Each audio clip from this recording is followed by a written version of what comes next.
আমাদের আজকের অনুষ্ঠান সম্পর্কে কিছু বলার জন্য। আমাদের রবীন্দ্র নজরুল সন্ধ্যা যেহেতু আমরা কখনো নজরুল সম্পর্কে বলবো, কখনো রবীন্দ্রনাথ সম্পর্কে বলবো, এভাবেই আমাদের অনুষ্ঠান চলবে। এখন সোনামণি সাধুকা আপনাদের সামনে সাধু কিছু পরিবেশন করছে।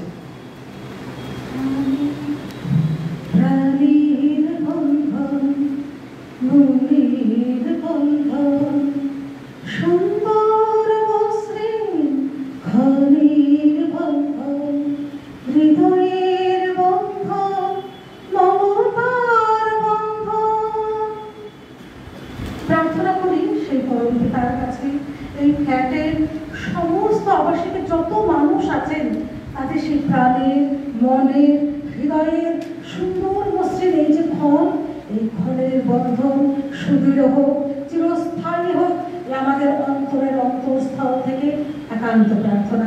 শ্রদ্ধা ভাজনে সুর প্রত্যেককে আমার অকৃত্রিম, অমলিন, অকপট শ্রদ্ধা জানান। আজকে এখানে আসতে পেরে নিজেকে ভীষণ রকম ধন্য বলে মনে হচ্ছে। বিশ্বকবি রবীন্দ্রনাথ ঠাকুরের একটা কবিতার লাইন এই মুহূর্তে ভীষণ রকম মনে পড়ছে। তিনি বলছেন, আজি 7 বর্ষ পরে কে তুমি পড়েছ বসে আমার কবিতাখানি কৌতূহল ধরে। আজি 7 বর্ষ পরে। তিনি জানতেন 7 বর্ষ পরেও তার কবিতা।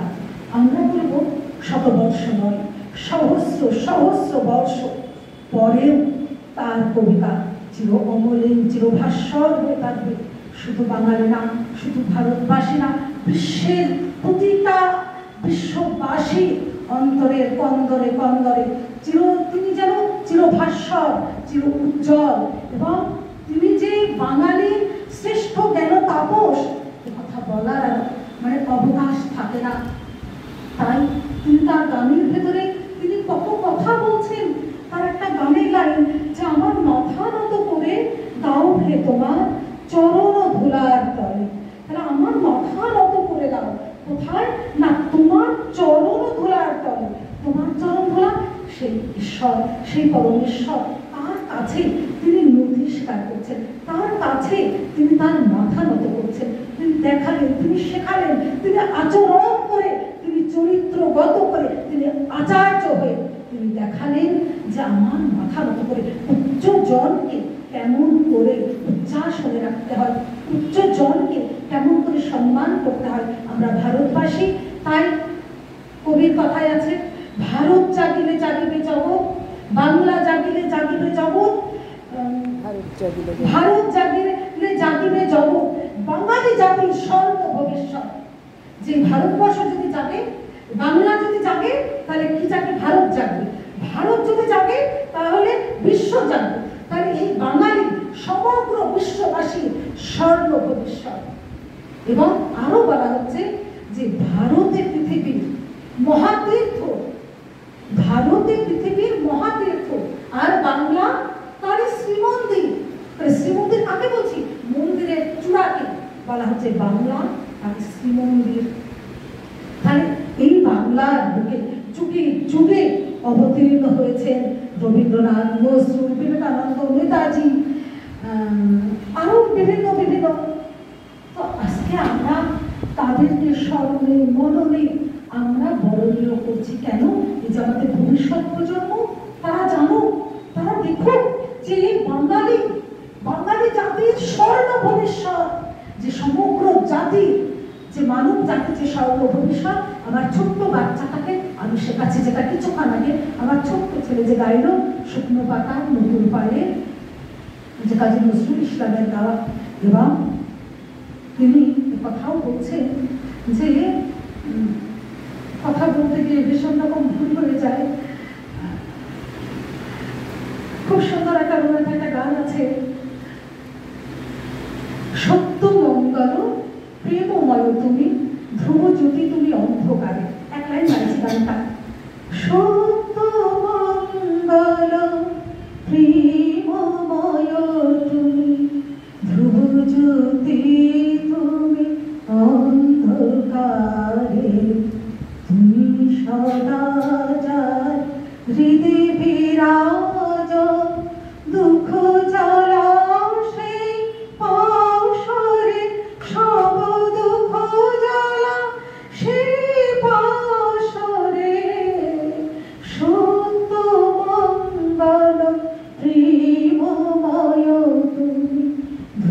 জ্যোতি তুমি অন্ধকারে।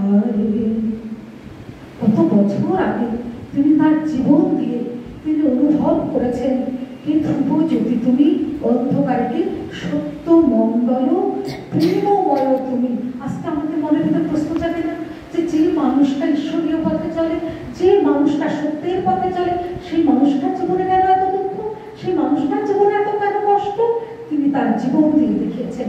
আমরা রবীন্দ্রনাথকে দেখি, যাকে যাকে যাকে বিশ্বকবি বলে বন্দনা করছি, আজকে যাকে বিশ্বকবি বলে স্মরণীয় মননীয় করছি, কিন্তু তার জীবনটা কত কষ্টের ছিল, তার জীবনটা কত দুঃখের ছিল আমরা প্রত্যেকেই জানি। একটু জাস্ট একটু টাচ করে যাচ্ছি যে তার এই মেয়ে মীনা যখন সে মৃত্যু শয্যায় তার জামাইদের তিনি বিলেত পাঠিয়েছিলেন, তার টাকা রবীন্দ্রনাথকে দিতে হতো, সেই টাকা রবীন্দ্রনাথকে দিতে হতো, তার জামাইকে তিনি বিলেত পাঠিয়েছিলেন।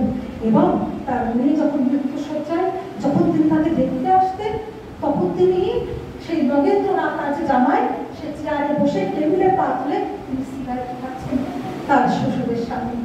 তাকে সম্মান করেন, তাকে শ্রদ্ধা করেন, তাকে ভক্তি করেন।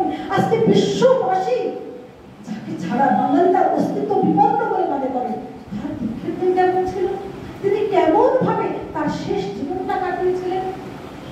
তাই তিনি বললেন, মরিতে চাহি না আমি সুন্দর ভুবনে, মানবের মাঝে আমি বাঁচিবারে চাই এই সূর্য কিরণে, এই পুষ্পিত কাননে, জীবন্ত হৃদয় মাঝে যদি ঠাঁই পাই। যদি ঠাঁই পাই কি তিনি ঠাঁই জীবন্ত সমস্ত সত্তার ভেতরে তিনি আছেন। আর নজরুলের কথা বলতে গেলে যেন মানে ভেতর থেকে একটা হৃদয় নিংড়ানো ভালোবাসা, গভীর গভীর শ্রদ্ধা তার উপরে আসে। আমরা প্রত্যেকেই জানি, তবুও বলা যে ছোট্ট দুঃখু মিয়া, তার নাম যে দুঃখু মিয়া ছিল, তার জীবনটা যেন দুঃখে চলে গেল।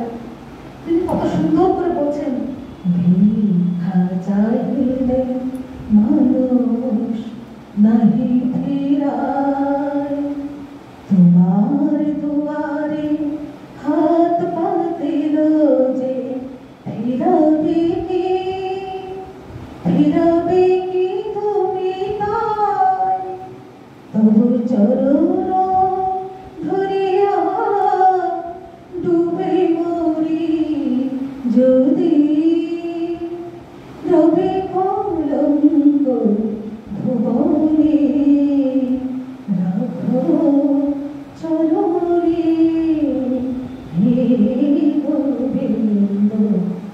তিনি হিন্দু মুসলমান তিনি তা জানতেন না। তার কবিতাতেও তিনি বললেন, হিন্দুরা মুসলিম ওই জিজ্ঞাসা বঞ্চন কান্ডারি বড় ডুবেছে মানুষ সন্তান মরবার। তিনি কেমন করে তিনি ভালোবেসেছিলেন মানুষকে, যার জন্য চন্দ্রদাস বলছেন সবার উপরে মানুষ তো তাহার উপরে দেয়। কাজী নজরুল ইসলাম তিনি তার জীবন দিয়ে তাই দেখিয়ে দিয়ে গেলেন। তাই ছোট্ট দুঃখু মিয়া মাত্র তার জীবনের অর্ধেক তিনি যদি কমপ্লিট ভাবে, আমরা জানি একটা খুব কঠিন একটা রোগ, নার্ভের একটা রোগে তিনি তার শেষ জীবনটা অতিবাহিত করেছিলেন। তিনি তার শেষ জীবনটা অতিবাহিত করেছিলেন। আর্ধেক জীবন তিনি যে গল্প, যে নাটক, যে কবিতা তিনি লিখেছেন, এবং বাকি অর্ধেক জীবন বড় দুঃখে কেটেছিল।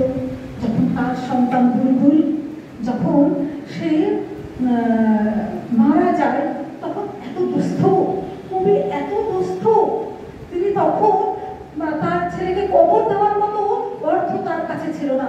যখন কারো কাছে অর্থ সাহায্য চাইলেন, প্রকাশক তখন বলছেন কিছু একটু লিখে দেন, কিছু একটু লিখে দেন, তাহলে দেব।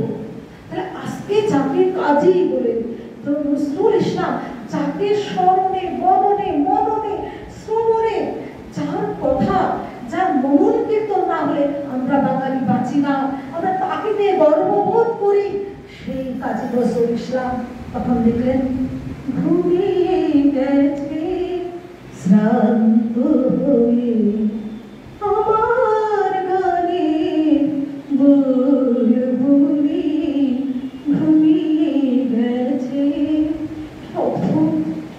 কিন্তু তখন সেই গানটা লিখলেন যে ঘুমিয়ে গেছে শ্রান্ত হয়ে আমার গানের বুলবুলি। তাকে কেউ অর্থ দিয়েছিল, কেউ সাহায্য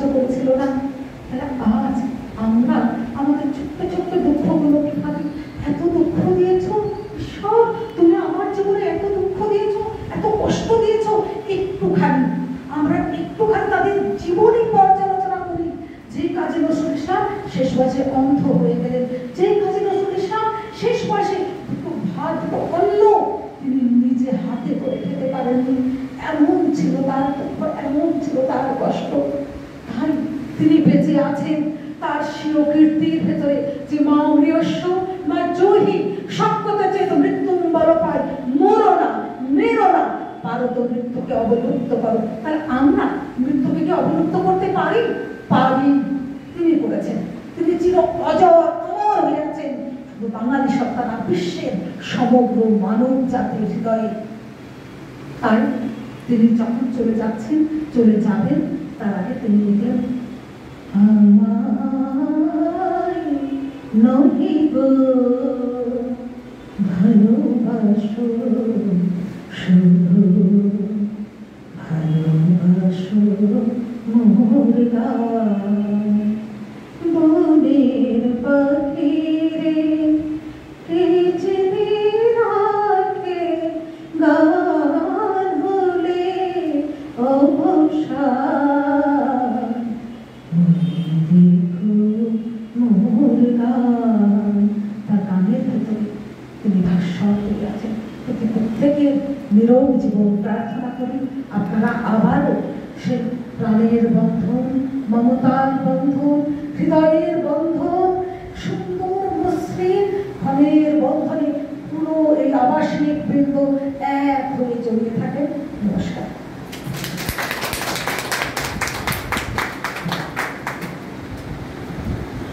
অবাক হয়ে শুনছিলাম, এত সুন্দরভাবে বলছিলেন।